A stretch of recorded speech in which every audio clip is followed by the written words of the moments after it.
Hello, hello, and welcome to Journey to SEA 2024. This is Shelley Edwards Barron, creative writing specialist here to talk to you about reports and narratives. And recently we've added on comprehension, so we're talking comprehension as well. Thank you for those of you who are able to join the live. I appreciate you greatly. Helps me feel like I'm not talking to myself. But if you're looking at the recording, thank you for spending your time with me as well. And I hope that what I'm sharing is useful and helpful. And of course, if you have questions, please feel free to ask your questions. These sessions every Tuesday, they're all about me sharing the details that would help you make the most of your preparation time for SEA 2024. All right. And so today, what are we covering today? Let me go back to my list. We're following a schedule. And if you don't have a copy of the schedule, remember you can get a copy in SEA The Peacefield Approach. That's the Facebook group. Or you can WhatsApp me 717-4993 if you want me to send you a PDF copy that you can work with. Let me just put up my number 4993. Right, I'll just share it on the screen. So if you want to get a copy of the schedule, if you don't already have one, then there are a couple places you can get it. You can go to my website, you can go to SEA The Peacefield Approach, and you can also message me. That's my number, so you can just message me and say, hey, I was looking at the live and I want a copy of the schedule, and I'll send it to you. Not a problem whatsoever. All right, so where are we in our schedule? We're coming down to the end of the year and we're going on a break soon. Actually, from next week. No, next week we're doing natural disasters for reports. So this week we're looking at events and in reports, and for narratives we're looking at analyzing short stories. All right, so let's see.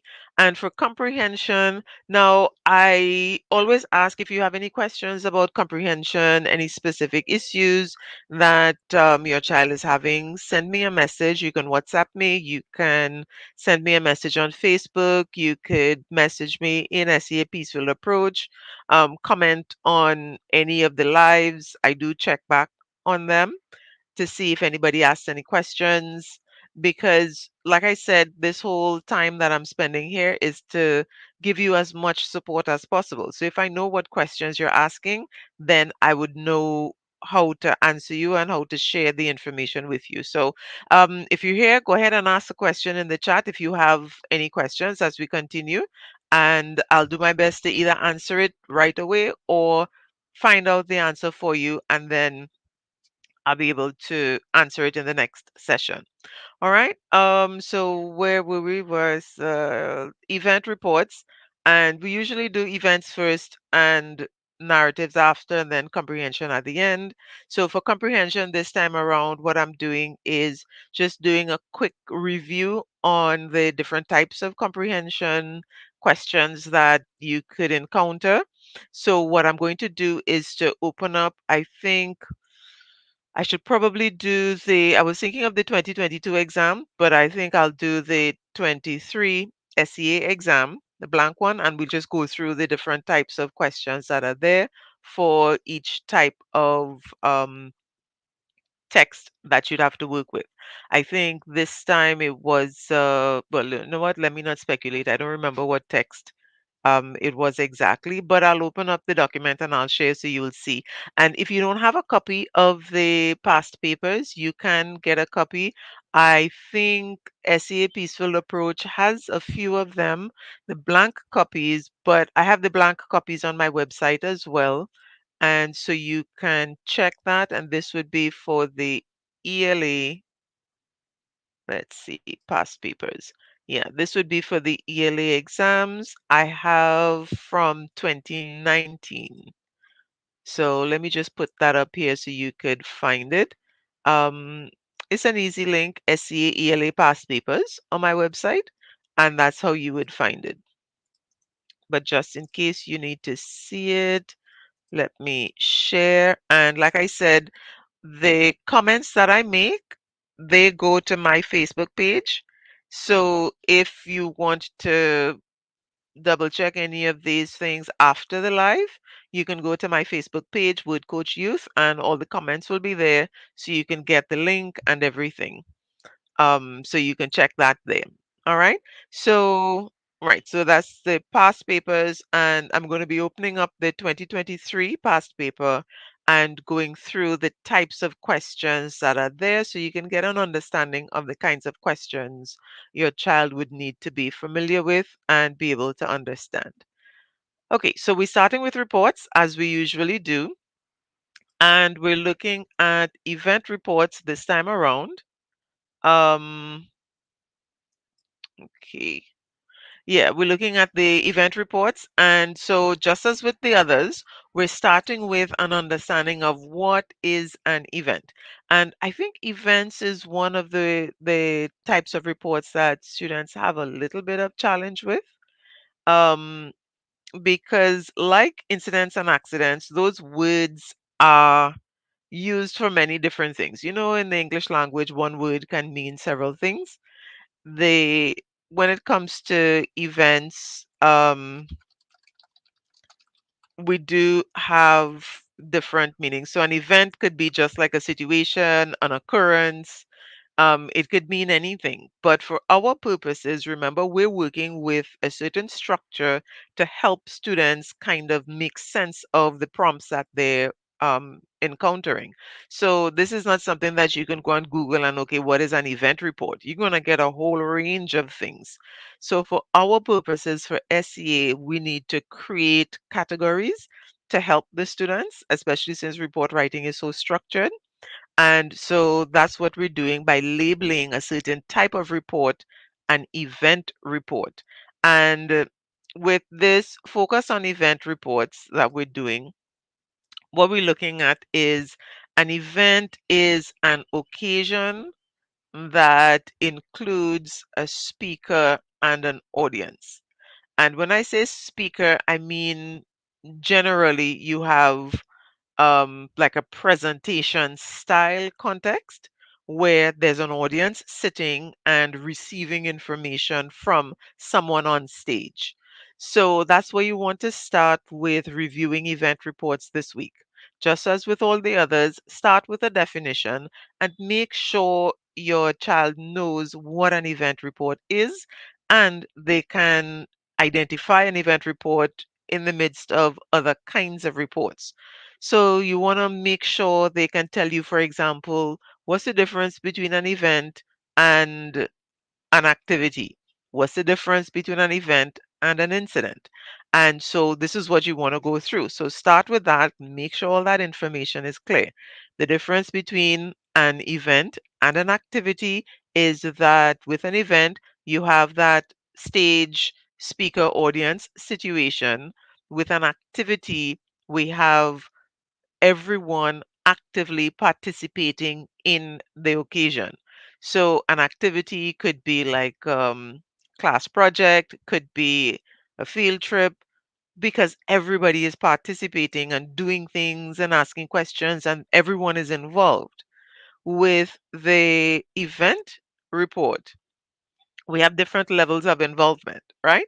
So we have the person on stage sharing information, and then the people in the audience receiving the information.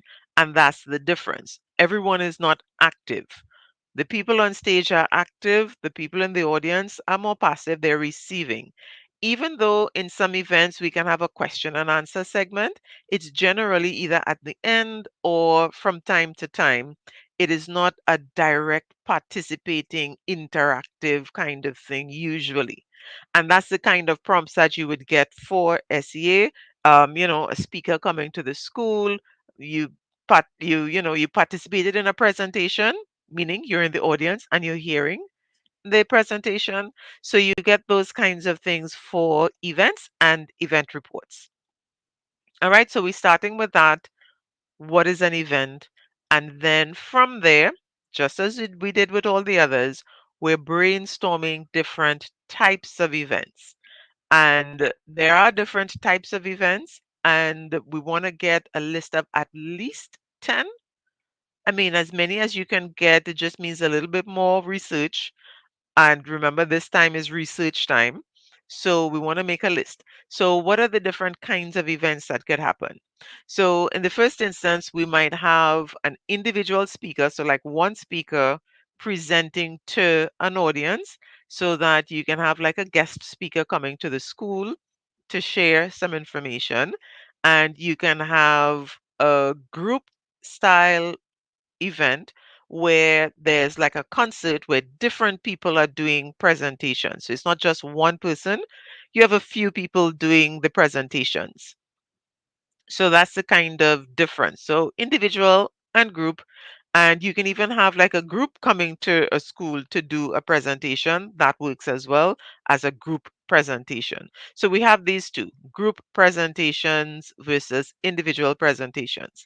And now what we want to do is to make a list of all the different types of presentations that you might be able to encounter. I think a 10 list for individual and a 10 list for group would work quite nicely. And so let me give you some ideas. So if you have a guest speaker coming to the school to do a presentation, we have different types of presentations that can be done, right? So you have sporting personality, you have medical professionals, nurses, doctors, you have let's say national people, um, prominent, popular people. So, like maybe um, we're heading into Christmas and to Carnival. So, around Christmas time, you might have, members from the Ministry of Education. You might have, storytellers, different people coming to the school to, do something interesting. We also have like calypsonians, noteworthy popular people who might come. They might sing a couple songs and then speak to the group. So we have those kinds of events happening. And that's for individual. So coming up to Christmas time, I know most schools have some kind of Christmas event, whether it is a concert or, what do they call it? Why is it slipping me? Parang festivals. So we have concerts, parang festivals. We have fun days where Santa Claus might come and, give out prizes, not prizes, give out presents and things. So we have that. So list them. So just list as many as you can come up to, and at least 10. If you want to stop at 10, you can. Um, but I think that is worth making that list. And just a quick note on the individual presentations. I know I think I saw a prompt where what was it? I think it said something like, um a popular sports personality came to your school to speak to the assembly and give prizes for something, and write a report on that. Now, children need to know sporting personalities, they need to know important people in Trinidad and Tobago. So in addition to making this list of events that could happen, make a list of sporting personalities. So Brian Lara, uh Cleopatra Borrell, we have um oh gosh, what's the guy who did the javelin Olympic? Keyshawn Walcott. And so make a list. So yeah, see, I'm struggling too because unfortunately we don't talk about these people and what they've accomplished and so on a lot. And so students may not even know who they are and what they're doing. And the ones that I called just now are like from pre-COVID times. So yeah, COVID is like a landmark now, a milestone event. So So this is like pre-COVID sporting personalities and important people. I haven't checked recently to see, um, what our athletes are doing in terms of cycling. I know there was something recently. Um, we also did something in the, I think it was three aside, basketball or four aside. So there's stuff happening, and while this is social studies, this is how learning all of these things is going to pay off eventually, because it can come up in a report like this, and students can be able to use the information that they have. So, but they have to know the names of the people, they have to know what they're famous for, and it is useful to present factual information. So, yes, you could make up some stuff, but then if the prompt says name a sporting personality and you have to make up a name and make up the details, then examiners are going to be thinking, how come this child couldn't name a real person? So you want to present the information. You don't want to have any kind of doubts or questions in the minds of the examiner. So take the time to go through personalities. So you want some, you know, soca artists, we want ministers in different ministries, we want sporting personalities, we want like medical professionals. um for the medical professionals, if it's just like a nurse or a doctor, you can probably make up a name, but you need to know what do they do, what kinds of things will they share with an audience at a primary school if they have to do an event presentation. um we have people from Nihust doing STEM kind of activities with the school. We have robotics. I know they go to the school. We have people like um, insurance agents and accountants and like banks and credit unions. They sometimes go into schools and do presentations on financial literacy and so on. So brainstorm all of these activities and events. Brainstorm all of these events and see, what you can list, shortlist 10 in each, and then do some research. So get the names of some people, get the, what they've done and the kinds of presentations they would give. Brainstorm the program. Um, yeah, medical professionals. I'm seeing a question here. Medical professionals. Yep, dentist, vet. Sometimes the prompt would say doctor or nurse. I've seen prompts that actually identify who the professional is.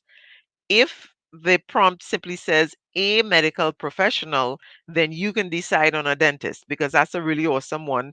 Dentists, I don't know. I know like health centers might send professionals to the school to talk about, um, health care and tooth decay and tooth care and that kind of thing. So that is an opportunity there to definitely share your information about that.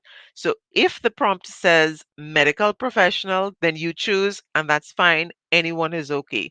So we're really still guided by the prompt. Most of the prompts that I've seen have said doctor or nurse from a local health center or from the clinic or from the nearby hospital, those kinds of things. So they tend to tell you what kind of medical professional.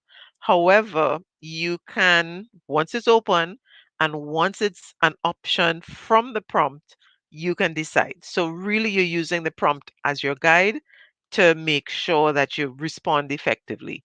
But in any case, we want to brainstorm all of these things this time because we're collecting information, we're gathering information, we're researching, and we're building that habit in our young people right from the beginning to help us when, we ask them to do things. I was talking with a friend of mine yesterday, and she was doing study skills and habits. I think this is with undergrad students, and they were talking about um taking notes and documenting resources. And so she asked them to choose a topic and to find three resources that, well, three articles. Those were the words she used. Three articles on the topic.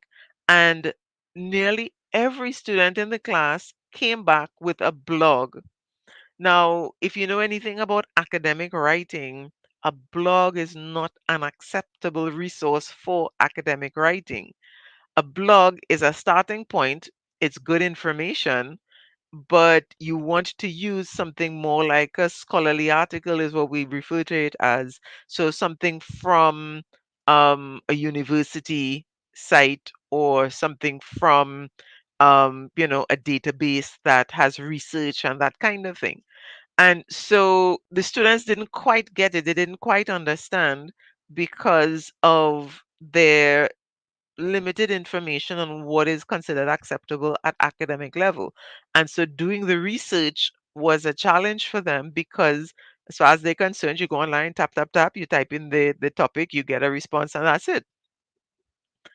Giving your child this idea that I have to brainstorm, and I have to make lists, and I have to document information, that sets up a really solid foundation for all of these things that they're going to be doing in secondary school and in university, when it comes to putting information together. And as a former university lecturer, I can tell you, if more of my students understood the process of research, then that would have made things so much easier during classroom sessions.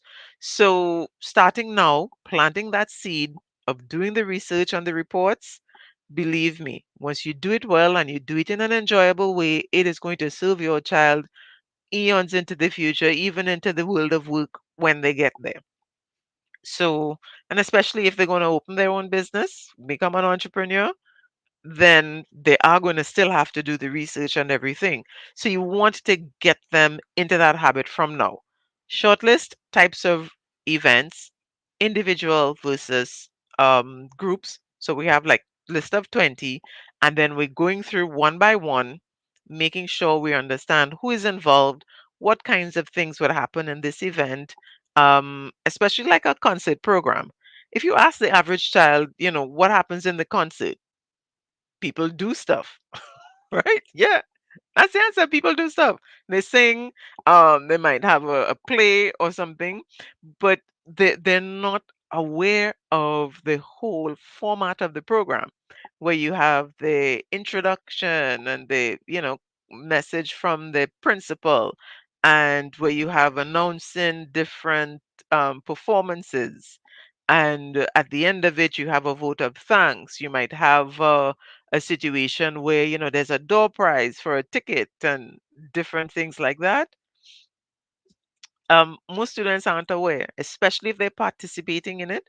They've never really sat in an audience and really taken it in, thinking about the event itself. They've taken it in as an audience member enjoying a presentation, and that's it. So getting them to step back and look at it a little bit more objectively, that's definitely going to help them in terms of being able to fulfill the requirements of the reports effectively. So, all right, what have we done so far with reports? And you can spread it out this week. So let's say today's Tuesday, maybe this evening, half an hour, I think, is sufficient. Spend half an hour brainstorming different types of events, and then tomorrow choose five of the individual events, do some research on that, brainstorm some names. um Thursday, do the other five. Friday, do five of the group. Saturday, do the other five of the group. um, Saturday night, no, let's skip Saturday. We do need some rest. Sunday, do the other five of the group style events. And then on Monday, you might want to have them choose one of these and do a plan of what would go into each section of the different types of reports. And so if you wanted some help with this, remember I do have the what's it, the 5 reports challenge, and you can get that information at Okay, no, not at the ELA papers. It's on my website as well, but with that, let me see if I can get you some information on that. Resources. Yeah, I have full reports and narratives, but since we're talking reports here, this is a good opportunity and you could be using these. So if you have a copy of these, then going through, following along with the lives, it's absolutely amazing because what you're getting is my explanation, plus you have the worksheet that you can use when you are working on it. So in this series, there's a booklet on events. You have a breakdown of what goes into each paragraph. You have a format for the introduction that I think works really well, actually sentence by sentence, what to put in each sentence for the introduction. And there's a sample event report as well as some information about what should go into it and analyzing it, plus 3 prompts for events that you can practice writing as well. So, depending on how you go this week, you can use this booklet this week and get that done. If you don't already have a copy, I would suggest getting a copy and you can go back and review the videos that I did on incidents, accidents, and so on. There's a booklet on each one of these, plus one on vocabulary, plus editing, plus analyzing prompts. It's a lot of information that I think is going to be really useful and helpful. And the cost is, let me see if I remember, let me check. um, I know the narrative is 145, the reports is 135, right? So follow along, study, and you're reviewing the information, type of report by type of report. There's even one on natural disasters, which we'll be doing next week. So you'd be able to have that and follow along as well. And the information that I'm sharing with you now in terms of the research and the brainstorming and all those things, that is what I would do in my classes to teach when I'm using these booklets. So you're getting kind of, an idea of how to implement the materials and use them and, not just take your own notes. You have access to booklets that would help you step by step. So check it out. Get a copy, the digital. So once payment is confirmed, I send you the copy and you print what you need. You don't have to print the whole things or the cover pages or anything. You just print the pages that you need for practice and you get to maximize your efforts when it comes to the reports. So I think that is it for reports. So we're brainstorming, we're understanding what events are, we're brainstorming events, we are um, doing the research, and we're planning. And if you have the booklets, you would also have prompts that you can practice with completing a full report. And that's a full practice on event reports, so that making sure that your child understands that. All right. So, okay. So I think that's it for reports. And now let's shift on to analyzing narratives. Right. So I'm just going to put up a tag so that if you're coming back to the video to review, you can see what's on the screen and you know where to go check for everything. All right. So analyzing narratives, what do you need to know at this point? So I think the main thing, we've spoken about this before, but it's worth repeating over and over until, it's up in your memory and comes off, rattle off the tip of your tongue. Always start with the plot. When I do an assessment, I always start with the plot, make sure the plot is clear. I know and I can identify all the different sections. And then I go to the language, in terms of the, what you call it, figurative language and imagery and that kind of thing. Then I go to the grammar and so on. And I believe last week we looked at editing a little bit, editing and revising, so that you have an idea about these things. When it comes to doing it on your own and analyzing on your own, the best thing to do is to go back to the rubric, and we're using the holistic rubric. So for those of you who don't have a copy, again, it's in SEA, the Peacefield Approach. If you're not yet a member there, join and go to the files section. The rubric is there. But like I said, you can always WhatsApp me. Let me put my number back on the screen.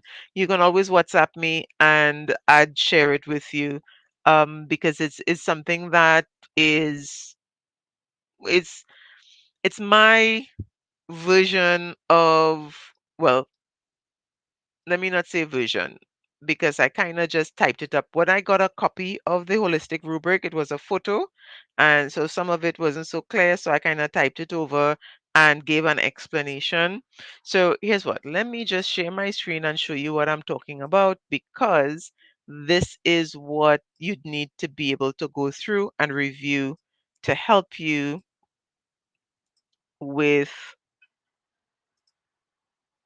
analyzing the narrative. Right, there we go. So I'm going to show the top two,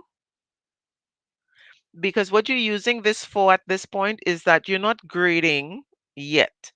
Grading for me starts in January. So students who are with me in January will be getting grades for their efforts. But at this point, still, I'm not grading students up until the December sessions that I'm doing. I'm doing December sessions on reports, narratives, and comprehension. And I'll share that with you when we're doing the comprehension section. But I'm still not grading at this point, because as far as I'm concerned, students are still sort of putting together the information that they've been practicing, and they're now kind of consolidating their ideas. So we're not grading just yet. We just want to make sure that the information and the strategies and the structures are there. So we're looking to see improvement in the writing, but a grade does not measure the improvement. And I'll tell you why. You can have a student who a teacher is scoring 12 because they don't want to discourage the child and whatnot, and the child is making, errors and different things, and they're working with it, and that child could develop their spelling, they can develop the grammar, they can structure their narrative effectively and make all those improvements and still get 12 because of what 12 means at that level. So the teacher would begin marking a little bit more strictly. So a casual 12 is different from a strict 12.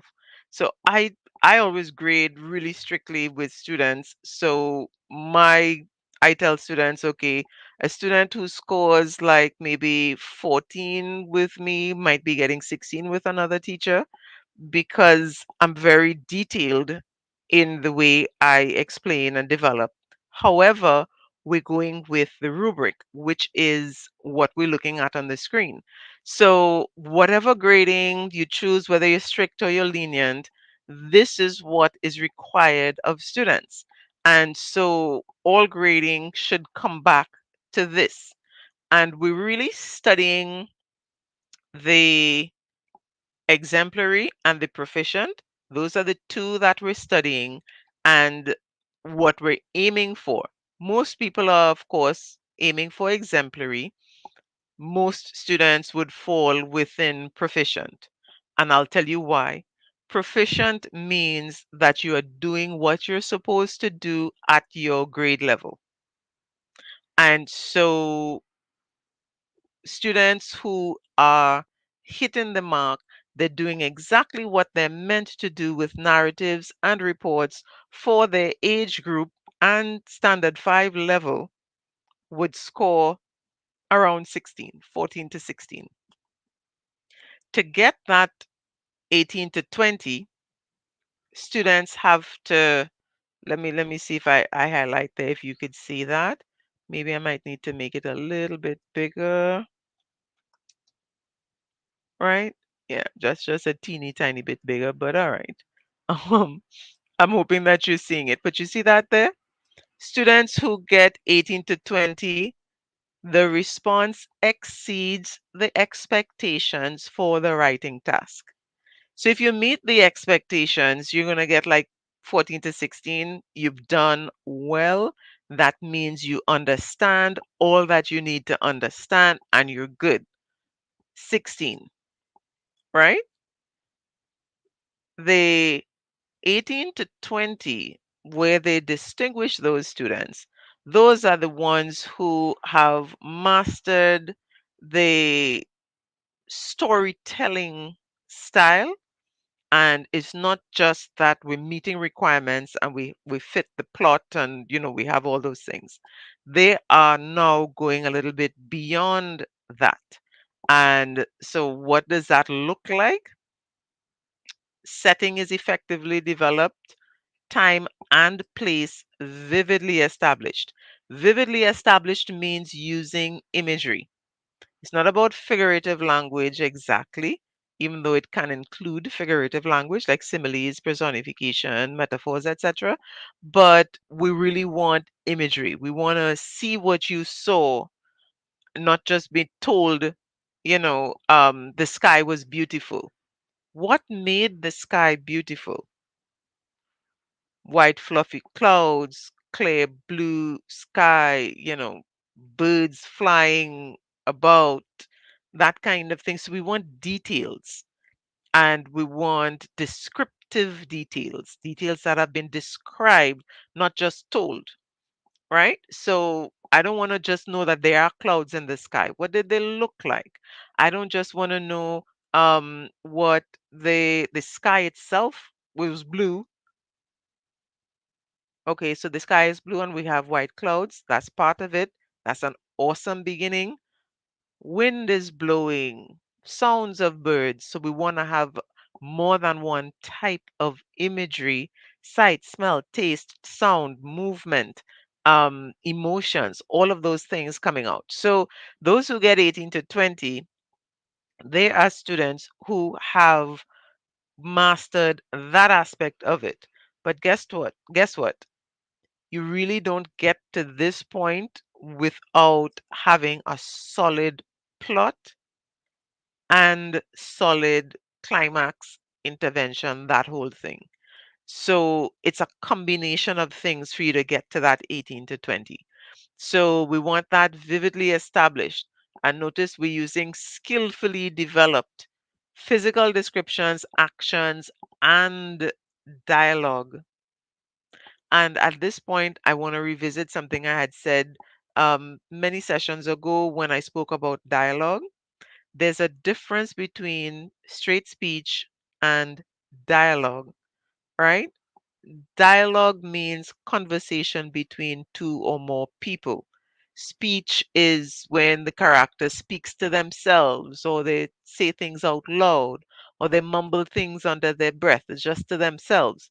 That speech, that works really well in a story. So please keep doing that. However, there needs to be at least one other character in the story so that a student could demonstrate that they understand how to format dialogue effectively, how to write interesting dialogue, and that is part of the requirement for the 18 to 20. So you can have a wonderful story if you don't have anybody saying anything and no dialogue, then you're not going to get that 18 to 20 because it'll be missing one of these components. Um, Elements of plot are expertly developed. And of all the areas that I think has the most challenges with stories, I think plot is that area. And that's why I focus so much on plot. Because once a student gets the plot clear, they can expand on the descriptions. But usually there's a problem getting the plot clear, and therefore the descriptions don't feel impactful because they're not attached to a clear plot. And that's an important thing. That's why I really, really spend a lot of time on plot. It's extremely important, more important than most people realize. And one of the issues with plot, the biggest issue I think with plot is the climax. Understanding what climax is, achieving climax, and actually writing about climax. because many students they build their rising action and then the climax happens like that. One blow and the villain is down. One phone call and everything goes poof. One action and then the whole story is like, okay, now I'm wrapping up. It's not what came to my mind? Those of you who are into anime, my kids talk about One Punch Man. That's what came to my mind just now. This is not One Punch Man, one punch and the whole thing is done. We want our heroes, our main characters, they struggle because that's what makes the story interesting. Seeing their struggle and seeing them overcome the struggle so that the main event has to be an event. It has to be a process. It has to have some stuff happening. So I generally recommend at least three major things happening in the event. So it's like the reaction. So it must have emotions, it must have behavior because there's stuff happening. And so when you punch the hero, the villain has to punch back and you have to punch again, and then they have to punch back, and some back and forth before you win. So it has to have a process. There absolutely must be a process, right? And so that's why I really focus on plot so much so that I have materials on just understanding plot alone, because I would say like 90% of the students that I work with have trouble with plot, because most parents and teachers say, your writing has to be descriptive, it has to be interesting. So the kids focus on that, and then the plot of the story doesn't quite make any sense. There's a lot of gaps. We don't know how the main character got from here to there. How exactly did they solve the problem? We don't have any details, and then so the story doesn't meet this mark because the plot is, I guess, not well developed. So, but if you get that plot well developed, it's easier to add a little bit more description here or add a little bit more description there. You can even, you forgot to include something, you put your little upside down V and you put, I forget what they call it, but you insert some information that is far easier to do than to fix your plot when you review and you realize parts of the plot are missing. So get the plot clear first. That is the number one thing that I recommend. Get the plot clear first because you can add in descriptions. Adding in plot is not as easy. And so that's something. And in the event that you're looking for information on plot, I do have a step-by-step format for plot. I call it the 12-point plot development. And included in that are strategies for students to know where and how they can put in the descriptions. But it really does focus on the plot. There's a poster, there's flashcards, let me see, I should probably just show you. But it's something that I feel really strongly about because I see it being the really biggest problem, really understanding and helping students to get their um, climax clear. That's an issue. So when you're reviewing stories, so we're looking at analyzing stories. This is where we're starting, right? We're starting with plot, then we're going to the content and so on. But we're always coming back to this rubric to guide us on what we're doing and what we're doing well. So, vivid, descriptive, and figurative language. Now, that alone should tell you that it's not figurative language alone and it's not descriptive language alone. There are actually three parts to this. And so, writing lots of similes is helpful, but it's not all that's needed. You need vivid and descriptive and figurative language. So, again, imagery. What do you see? All the different ways you can describe what you see, what you can hear, taste, smell, touch. These are things that work well. Um, and then on top of that, sensory details enhance the story. So that's to tell you how important this is. It's like described in so many different ways. And then we have transitions and paragraphing. And notice there's a whole point about paragraphing to add clarity. This is something that I know students have a lot of trouble with, right? And the reason is that some teachers advise them write 5 paragraphs, write 6 paragraphs, and so on. Paragraphing does not add clarity if it is formalized and structured like that in a narrative. I almost said report because reports are structured like that. We can have a 5 paragraph structure for a report because reports are structured like that. A narrative doesn't follow quite like that. So, when do you start a paragraph in a narrative? It's slightly different for reports. When do you know to move on to a new paragraph? How much information do you put in a paragraph? How does your dialogue structure in terms of the paragraphing? That is something that really needs to be paid attention to. So those are the kinds of things that you're working with in terms of the analyzing. And then, of course, grammar, spelling, punctuation have to be really clear and structured. So this is the one that we're studying, exemplary, so that we know what we're supposed to have. If we're not seeing this, then what we're doing is developing strategies to get this done. And so that's what we're working with. So I want to just share quickly with you the information on the plot.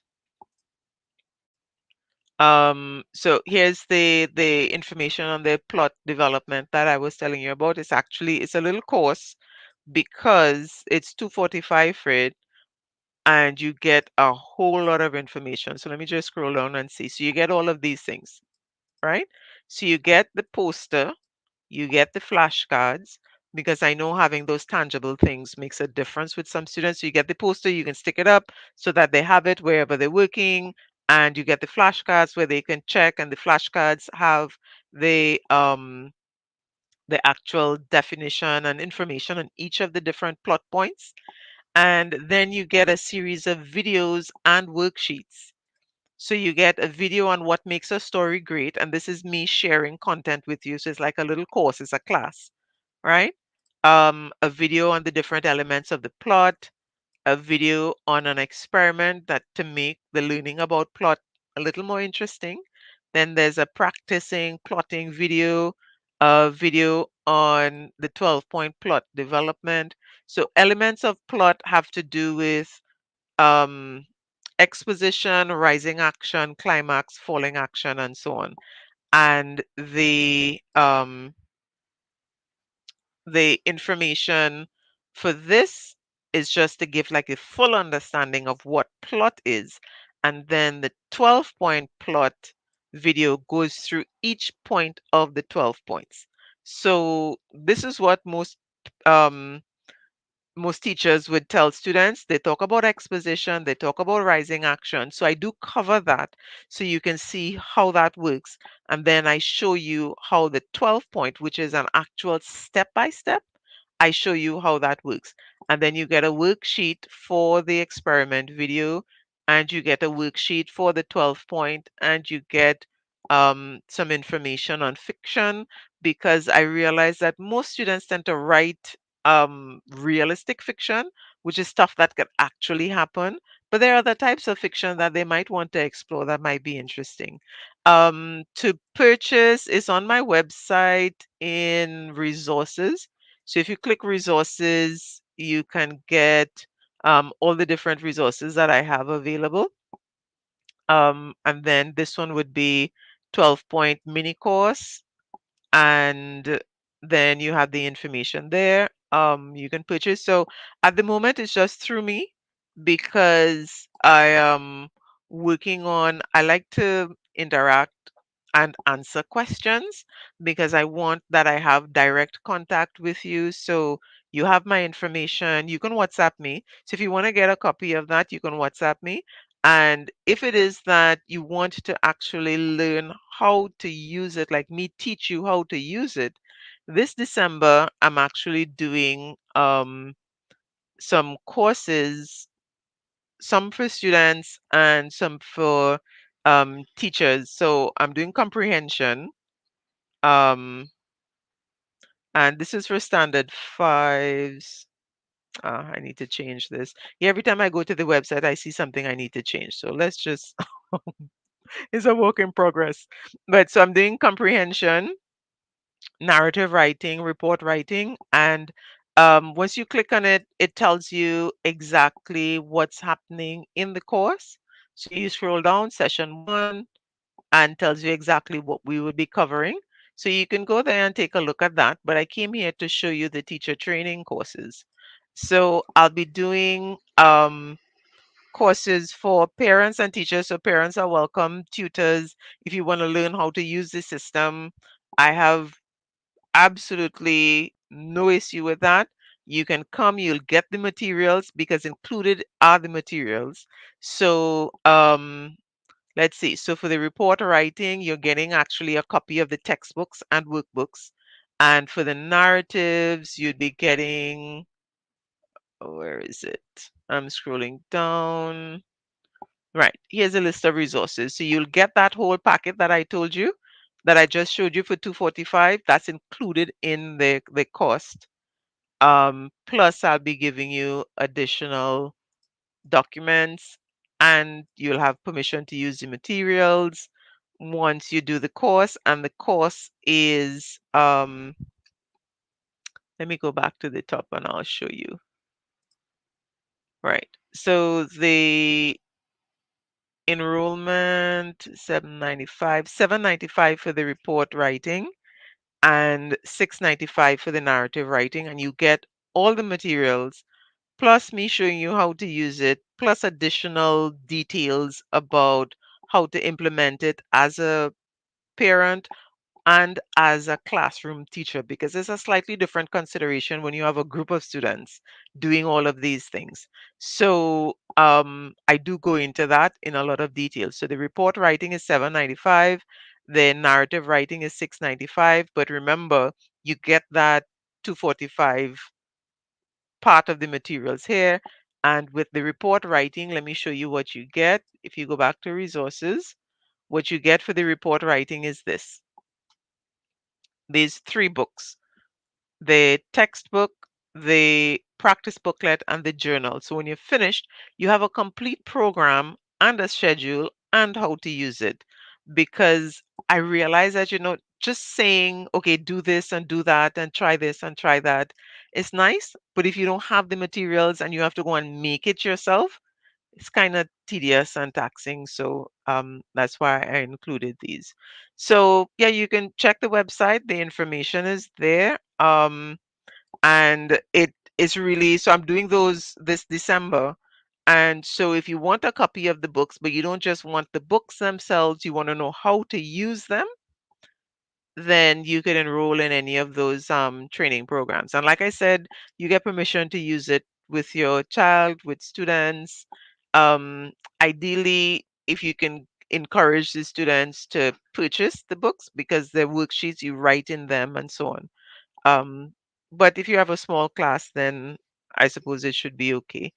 Um, because my agenda really is to help you in your classes with your child, to with your students, to be able to teach the writing in an interesting way and have the materials for reinforcement. I am learning that reinforcement is really, so feedback and reinforcement, those two things. And when I say I'm learning, I'm being reminded every single term how important that is. Because you can say one thing, they do it in class, they love it, it's fun, they understand, they're producing, they go home for the weekend, come back, You ask them a question and they're like, "Yeah, miss, we did that last week. Okay, tell me about it." Well, um, and then, we know how that goes. And for parents, we do it today. I give you a break, we do something else. We move on to the math and so on, and then we come back to it and we do it again. And then I ask myself, what is the teacher doing in school? What am I doing? It's just because reinforcement is required. That's all. And so, I mean, it happens with adults as well. We need to have it systematically happening over and over. So that is what we need. We need materials for that. So I'm trying to create as many of those as possible to help you so that you have what you need. All right. So with the um analyzing the narrative, go back to the rubric. If you don't have a copy, WhatsApp me. I can give you a copy, but it is all over SEA Peacefield. I know in several of the other SEA groups, there are copies of this holistic rubric.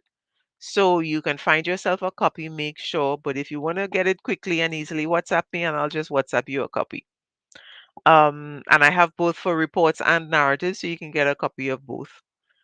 And so when it comes to that, that's your first step. Make sure you have a copy of that.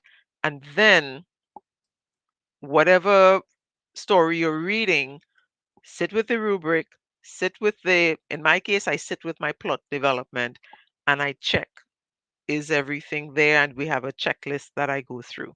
And if you want a copy of a checklist for narrative analysis, you can get a copy of the 7 stories booklets. You get sample stories and editing. You have the checklist and everything that you need to analyze the stories. And you'd get a similar copy and something for the report booklets if you're choosing that as well. So the resources are there for you to help you do the background work and the practice. And so when a student does a practice test and it comes back and you have it at home, you can now sit with this rubric and the checklist and go through it yourself and help your child move forward and get the details. I know some teachers with classes of 30, 25 to 30 students is really challenging to go through and mark everybody. There's a way to do it more quickly, and that's what I'll be teaching those who enroll in the teacher training program, the professional development that I'm doing this December. But for those who haven't been doing it, and for you parents who are getting, when you come back, when your child's papers come home, you see a mark but no comments. Some teachers do an awesome job and they make comments and they give examples and so on, but not everybody has that. What do you do when you're just getting a mark? Well, if you have a copy of the digital booklets, you can pull up the digital booklet that deals with self-editing and review, and you can go through check by check with your checklist, point by point, and see, okay, yes, I'm seeing this. No, I'm not seeing that. So you get an idea of what to look for. And that's what I'm recommending. That's why I keep saying, okay, get a copy of this, because it has that information for you. And so you don't have to guess and be wondering, what does this teacher want? You can check it. You know what the examiners want, and that's what you're preparing your child for. And that's going to guide you with that. So before we close off, I know we began just about 10 past 11. So we're running into probably maybe even to quarter past 12 today, because I want to mention a couple things about the comprehension before we close off. So just to recap with the narratives, go back to the rubric. If you don't already have a copy of those digital booklets, get a copy because you have samples, prompts, everything to help you. If you need help with plot, which I guarantee you is not going to, every child I think needs help with plots. If you need help with plots, get a copy of the plot development course because you have access to the videos, so you don't have to teach it yourself because you have the videos and you have all the materials. And if you want to teach it yourself, enroll in the December classes because you'll get a copy and I'll show you how to teach with it. All right. So let's move on to the comprehension. With the comprehension, like I said, I'm going to bring up the 2023 exam. Let me just open it up here. This is the blank 2023 yearly exam. So I'm skipping over the um, task 1, 2, and 3, and we're heading directly to the, let's see, share screen so you could see what I'm seeing. And I would probably need to make that a little bit bigger. Let's try 95. Yeah, I think so. The comprehension was fiction. So they're responding to a story. So that's the 2023 exam. We have the story. And so let's look at the questions. List 2 items mentioned in the story that the boys needed for their plan. So here you are listing, and here you have item 1, you just say what it is. Item 2, state what it is. This information is going to be literal because it should be directly in the story and should be easily found. You get 2 marks because 1 mark each. Identify figure of speech. So here we're looking for um, just to identify. So you don't necessarily have to explain because you get 1 mark for this, so you're identifying it. The furnace back stood up straight like the needles on a porcupine. That would be a simile because we're using like. And so you'd say, the figure of speech in this line is simile. You get your 1 mark. So that's figurative language. Give the meaning of the following words. These are vocabulary questions. And so you're looking at words in context. Remember, we spoke about context clues and all of that. Words in context, and you have to give the meaning, and you get 1 mark each. Then we have what kind of person. So this one is an interpretation question, but in addition to giving your answer, you have to give a detail. So that's why you get 2 marks, 1 mark for your answer, 1 mark for the details. And this detail must come from the passage. So it's interpretation, it's inferential, but it must be based on the passage. Then we have same thing here. How did this person feel? That's your opinion. It's interpretation, but you have to give a detail. That must come from the passage. So pretty much what you're teaching your children when it comes to the comprehension, they must have a reason for every answer. Whether they have to state it or not, they must have a reason for every answer. Um, of the 2 characters, who do you admire more? Give a reason for your answer. So this one, totally your opinion, and your reason is also your opinion, but it has to make sense. And I recommend using information from the passage so that I admire Akeem more because in the story, this is what he did, and that's why I admire him for that. So make sure you have a reason for your answer coming from the passage. Even if it doesn't say that, it has to come from the passage. And then we have if you were, which means you're putting yourself in the shoes of the character and you're answering a question. But then again, give a reason for your answer. All answers must have a reason. So what would you have done? That's 1 point. Your reason is another point. So all of these questions have 2 parts. So far, what kinds of questions have we noticed? Putting yourself in character's shoes.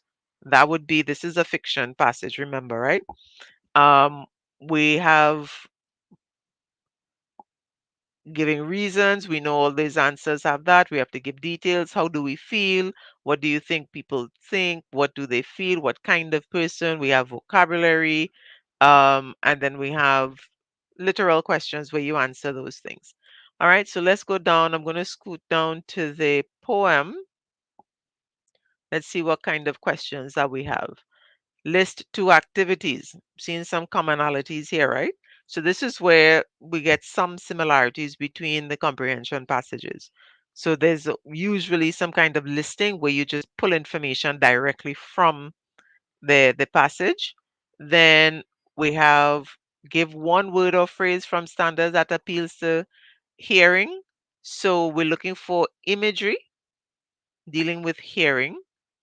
Then we have to explain the meaning. Then we have to give the meaning. So we have vocabulary here again, and which we go back to context clues. What kind of person is the speaker? Sounds kind of familiar, right? And then we have title of the poem, and then give a reason to support your answer. So everything, remember I said, always have a reason for your answer. That's something students need to practice. So we saw some similarities in this. Let's go down. And we have a mood question. So understanding mood and support your answer with details from the poem. Always have a reason. So we notice some recurring things, right? Let's go down to the graphic. Let's see. Which two images in the advertisement will encourage outdoor activities? So again, we're listing. This could have easily said list two images. Give two reasons why. So now we are looking at a student's ability to understand what a graphic is and what are the different elements of a graphic, why they are used. Answer that there. Two reasons a person might want to arrive early. Reason one, reason two. Um, Suggest two other images. So now that's your own opinion, your thinking, but then of course it has to be relevant. And I think that's it for that. So so you notice the kinds of questions that are coming up. And are your students or is your child answering these questions properly? Do they know how to answer these questions? So, what I recommend, let me stop sharing for a moment. Now, what I recommend is to review the past papers most definitely and see what kinds of answers you can get for those types of questions. And I don't know if you've noticed, while we can generally group them and we see some similarities, there are certain questions that you'd more likely to get in a narrative or in a narrative, a fiction, and and poetry that you probably won't get in a graphic. And there are questions in graphics that you won't get in a poem. So there are specific unique questions to each type of text that students would be engaging with in the comprehension. And so that is something that students really, really need to understand. So I recommend going through it. And two things that I've done that I think would be very useful to help you understand how to do that is one, I have the past papers. So I'd given you the link before for the past papers, and you can go there and download the past papers in general. Yeah, you can get the blank ones there. But I've also provided solutions. Now that comes at a cost because that's my solutions to the questions. And I'm giving you the solutions um, for the whole exam. Plus, I've grouped them. So if your child is having trouble with graphics per se, you can get the 2019 to 2023 answers to the graphics grouped. So you're just studying graphics only, and you'd be able to see how the questions come and the kinds of answers that you can give for that. So if you want the solutions, they're just 150, and that works out to, I think there are five in all. That's like $30 per solution, but you're getting the solutions for the full exam. So if you're doing the full exam, you have the full exam. Then you get solutions grouped into poetry. I even group the tasks one to three. So you can get all the spelling in one document, all the grammar in one document, all the punctuation in one document. You can get that, and then you get all the poetry in one, all the graphics in one, all the comprehension passages in one. Some will be fiction, some will be nonfiction, but you get all of that in one with the answers. And I'll give you the grouped blank ones too, so you could match it up as you go. because I think that's going to be really useful for you to study how the questions come and how to answer those questions in the different sections. And this December, I'm also doing a comprehension class um, for students, as I showed you before, and we will be going through this. So on the first day, we'll be looking at what is comprehension, what are some general strategies, and then for the other days, one day only nonfiction, the other day only fiction. After that, only poetry. After that, only graphics. And I'll be giving detailed information, little graphic booklets and details and so on. And you'd have access, the courses would be recorded. So you're going to have access to this, up until the end of January. So you get 30 days afterward and you can go through everything. But of course, you keep all the digital materials that you could work with. So I I believe that approaching comprehension, it's comprehension. So I study comprehension is not the best way to work because we have four different kinds of graphics. Not graphics, sorry. We have four different kinds of texts that students are presented with.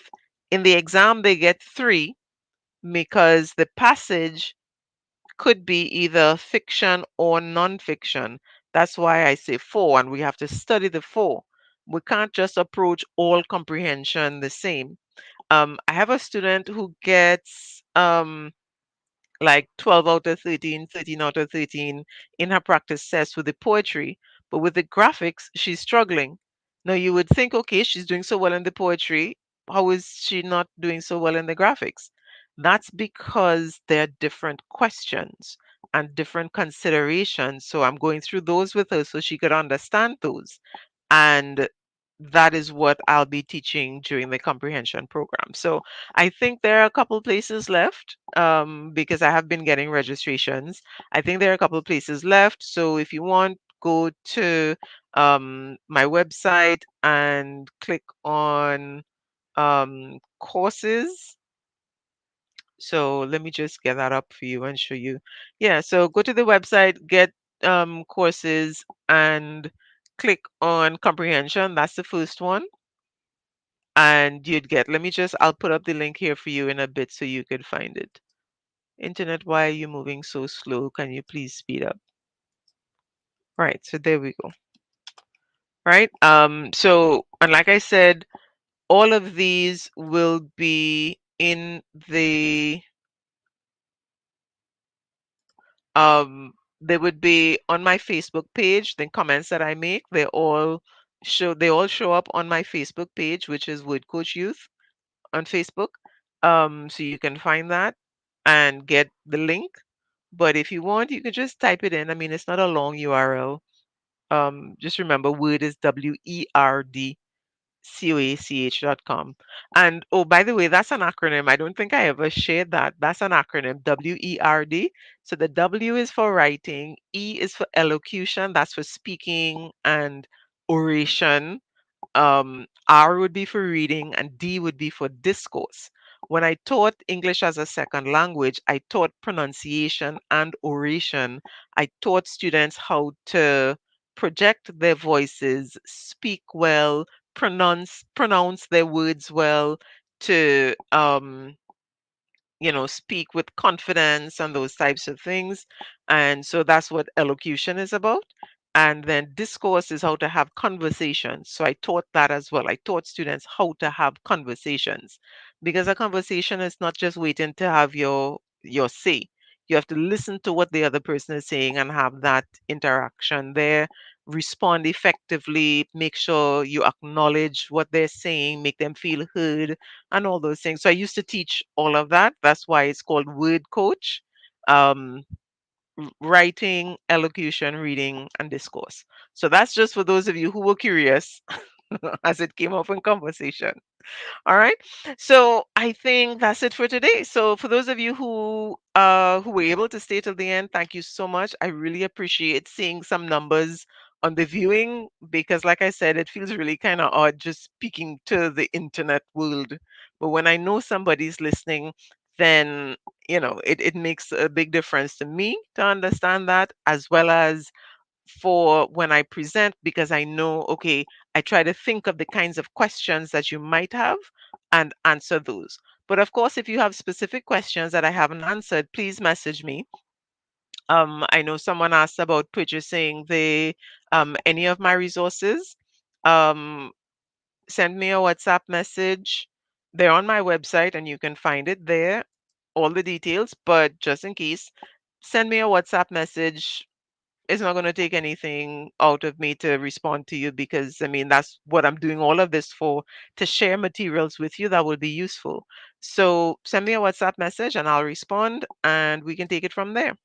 And please, please, please send me your questions, because the more questions I get, is the better I would be able to package these presentations so that you'd be able to understand, how to support your children. That's the end goal, supporting the kids. And my job is really to provide the materials, provide the training, so that you can do your best and be your best supporting your students and your children. All right. I think that's it. We're at 1 hour and 16 minutes. I kind of took a bit longer today. Um, but I know I'm trying to fill in as much as possible. Next week is my last live. After that, I'm taking a break in the mornings, but I'll be sharing some information with you still. But I won't be coming on live over the Christmas vacation. All right. So thank you, thank you, thank you again. And that's a wrap for today. I look forward to seeing you next week. Have a good one. Oh, and blessings with your kids and their exams. I know this week and next week exams are going on. Some people have already had some, they're working, they're practicing, and the exam is going to show them what areas they know well and what they need to buckle up on a little bit. So take it as a learning experience, whatever scores you get. All right. Take care. Bye bye.